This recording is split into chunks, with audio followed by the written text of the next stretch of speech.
Welcome to the Podcast de Philippe.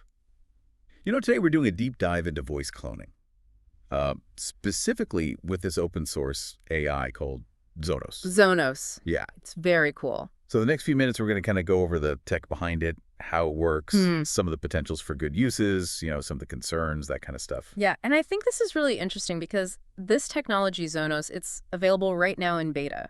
Right now. So anyone could potentially get their hands on it. And it's from this company, Zufra, and they claim that their AI can clone a voice using as little as 5 seconds of audio. So I'm really curious to see how this plays out and to see what kind of impact it's going to have on the world. 5 seconds.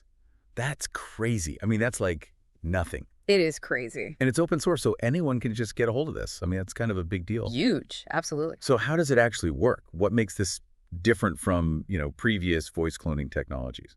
So the key here is the architecture and the training process.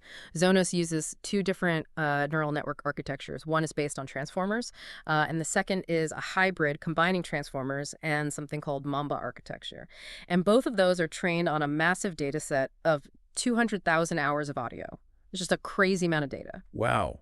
200,000 hours. I can't even, that's so much audio. Mind-boggling. So it's not just the quantity, but it's also the way Zos processes and analyzes the information. So could you kind of explain, what do these transformers in the Mamba architecture actually do?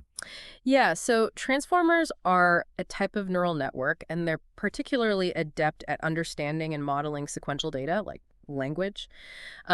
So they can analyze how different parts of an audio clip or even a sentence relate to each other, which allows them to grasp the nuances of speech patterns, inflections, things like that. Mamba architecture is designed to improve the efficiency and the speed of the cloning process. So by combining those two approaches, Zos can analyze voices and then generate these incredibly realistic replicas. And it does this, get this, in just milliseconds. A millisecond. So could you do this live? Potentially, yeah. Wow. And how many languages can it handle? Because you said it was trained on multiple languages. Right now, it's capable of working with English, Chinese, Japanese, French, Spanish, and German. Okay. 6 languages. Yeah. So we know that it's fast. We know it's efficient. We know it can handle, a bunch of different languages. But how good is the cloned voice? Can it really fool people into thinking they're hearing the original speaker? Well, there have been some pretty compelling tests. Oh, really? The Register, that tech news website? Yeah. They did an experiment where they used Zos to clone someone's voice, and they played the cloned audio for their family members. Oh, wow. And the cloned voice was actually convincing enough to fool the family members. I mean, at least for a few seconds. Wow. It's pretty impressive. Yeah, because, family members are usually pretty good at recognizing the voices of their loved ones, so that's like a pretty strong testament to how good Zos is at capturing those subtle nuances. Yeah, it really gets those individual characteristics that make each voice unique. Yeah, so it's not just replicating voices, it's like it allows users to customize certain aspects of speech, like the rate, the pitch, even infuse the voice with emotions like joy or sadness or anger. Exactly, it's very customizable. Yeah. You could, in theory, have a cloned voice delivering a message, and it could be, happy, upbeat, or it could be serious and somber, depending on the context. And you mentioned Zos outputs this high fidelity audio.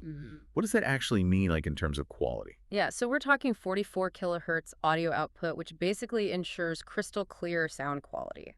It's really important for a lot of applications, especially if you want it to sound professional. Yeah, for sure. So all this sounds pretty incredible, but I think it's also important to acknowledge that this kind of technology, it's like a double-edged sword, right? Yeah. There's the potential for good, but then there's also the potential for, misuse or abuse. Absolutely. I think it's easy to get caught up in all the cool things that you can do with it, but we also need to be aware of those risks. Yeah, for sure. So before we dive into all the concerns, maybe we can take a look at some of the ways that Zos is already being used for good across different industries. Yeah, that sounds good. So one area where voice cloning is really making a positive impact is in accessibility.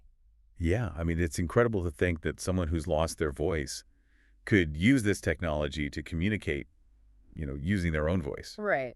And I think the impact on an individual's sense of self and their ability to express themselves authentically is huge. Yeah, for sure. But beyond that, Zos can also be a game changer for people with other disabilities. I'm thinking audio descriptions for visual content. Yeah. Like websites, videos. You could even use it for physical spaces. I Yeah. mean, that would make things so much more accessible. It would. And imagine you could personalize those audio descriptions, tailoring them to meet specific needs. Yeah. And accessibility isn't the only area where we're seeing innovative applications for this. No, I was thinking about the entertainment industry. That's another area where this could be huge. Absolutely. I mean, imagine audiobooks and video games and even like animated films featuring the voices of iconic actors, even actors who are no longer with us. Yeah. So it opens up a whole new world of possibilities. It does. But, I mean, it also raises questions about authenticity, right? It does. Like, could we see a future where classic films are re-released,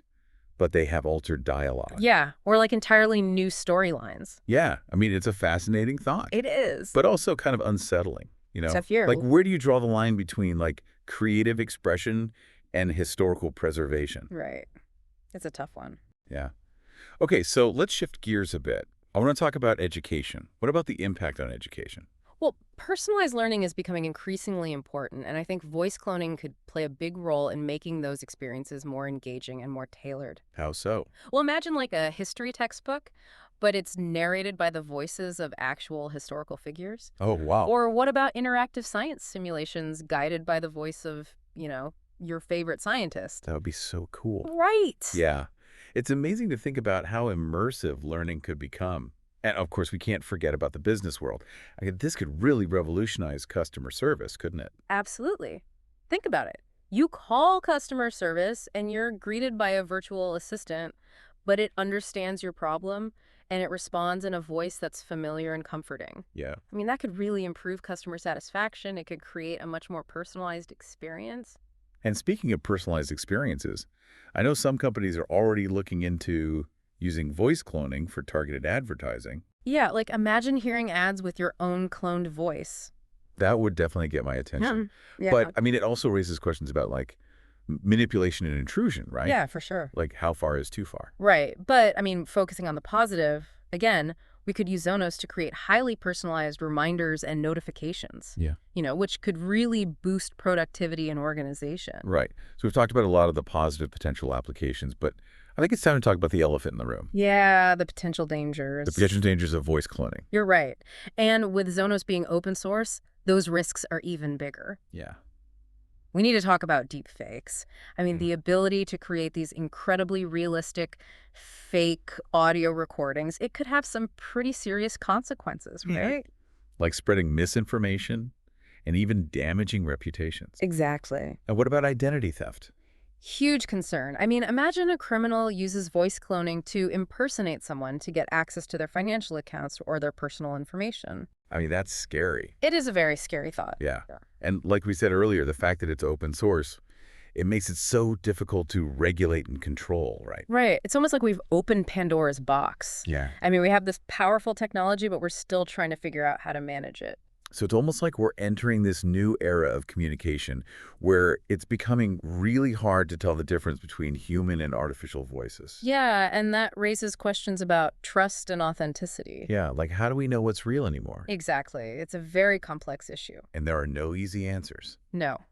But as this technology keeps evolving, I think it's really important that we keep having these conversations, about the potential benefits and risks. Yeah, for sure. And we also need to work on creating some ethical guidelines, some safeguards, Yeah, I totally agree. So we've covered a lot today. I mean, from how Zonos works to the potential applications and all the ethical concerns. But I'm curious about your perspective on the future of voice cloning. Like, where do you see this going in the next few years? That's a tough question, but I think one thing is clear. This technology isn't going away, and it's only going to get better, more sophisticated. Yeah. As those algorithms get better and those data sets grow even larger, I think we can expect to see voice clones that are basically indistinguishable from human voices. So you're saying we'll reach a point where we can't tell the difference? I think it's definitely a possibility. And if that happens, it's going to change everything about how we interact with technology, how we interact with each other. So what do we do?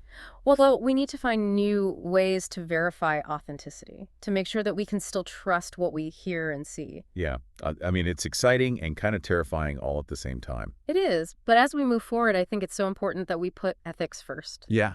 Make sure that this technology is used responsibly. Yeah. And for the benefit of humanity, Yeah, not just for, personal gain or whatever. exactly. It really has been a journey. Yeah. We've gone from, you know, the very technical stuff to like, I don't know, some pretty deep questions about what is real, what is fake, can we trust anything anymore? Right.